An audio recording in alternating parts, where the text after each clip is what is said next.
nama saya Monica Junartikara dan NIM saya 1911703. Sekarang kita akan membahas tentang komponen pengembangan kurikulum. Terdapat 4 komponen pengembangan kurikulum.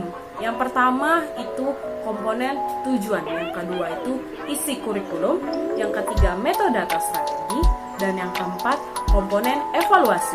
Yang pertama, komponen tujuan. Pengertian komponen tujuan berhubungan dengan arah atau hasil yang diharapkan, dan tujuan pendidikan diklasifikasikan menjadi 4. Yang pertama itu tujuan pendidikan nasional, dan yang kedua tujuan pendidikan institusional, dan ketiga tujuan kurikuler, dan keempat tujuan instruksional atau tujuan pembelajaran.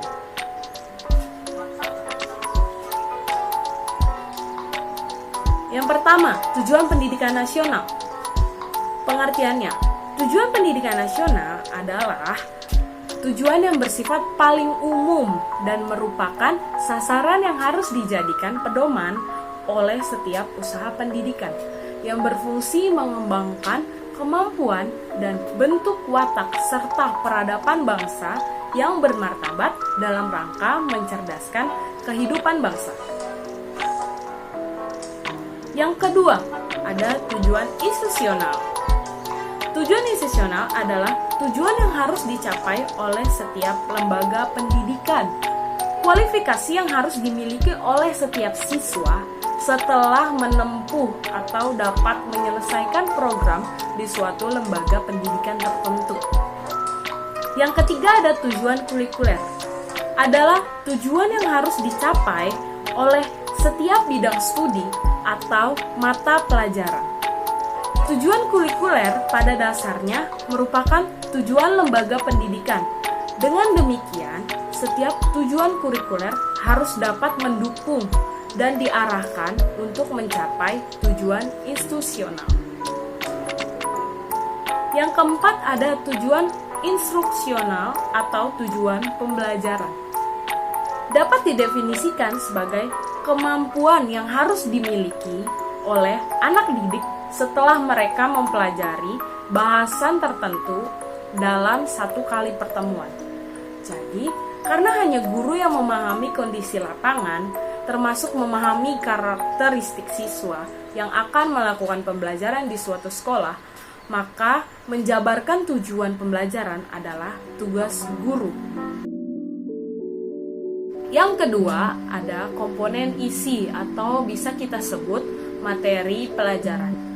Isi kurikulum merupakan komponen yang berhubungan dengan pengalaman belajar yang harus dimiliki siswa untuk mencapai tujuan yang ditentukan.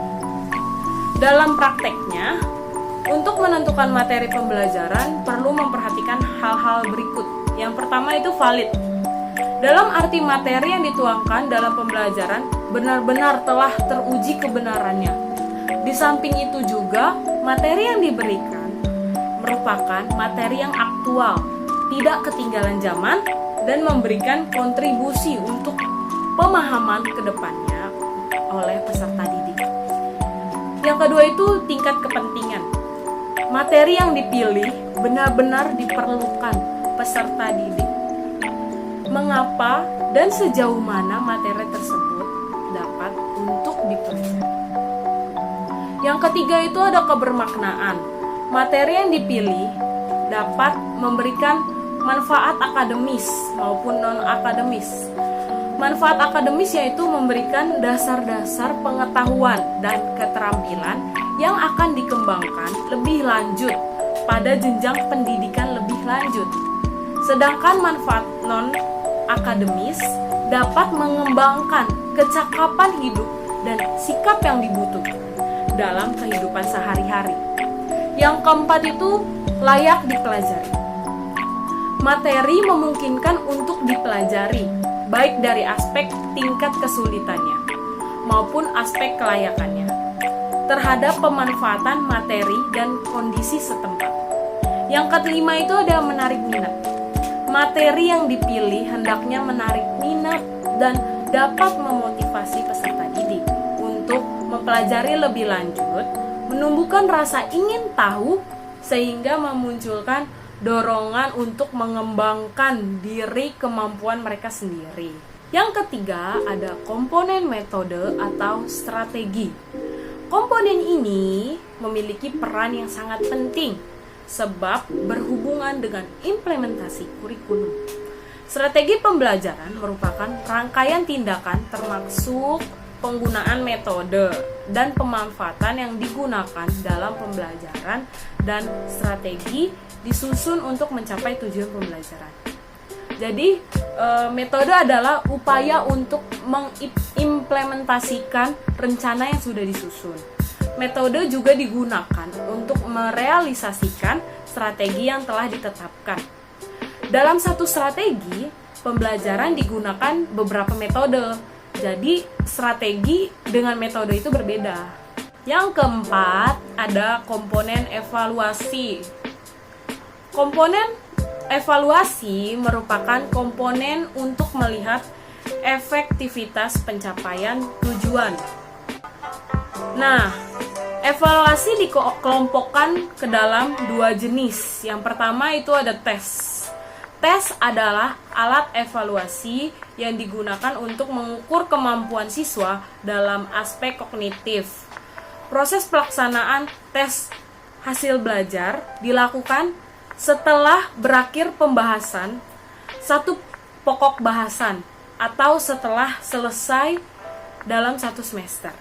Dan yang kedua itu ada non-tes. Non-tes adalah alat evaluasi yang biasanya digunakan untuk menilai aspek tingkah laku, termasuk sikap, minat, dan motivasi. Contohnya, non-tes itu ada wawancara, observasi, dan studi kasus. Sekian pembahasan komponen pengembangan kurikulum. Kurang lebihnya mohon maaf. Sampai ketemu lagi. Bye.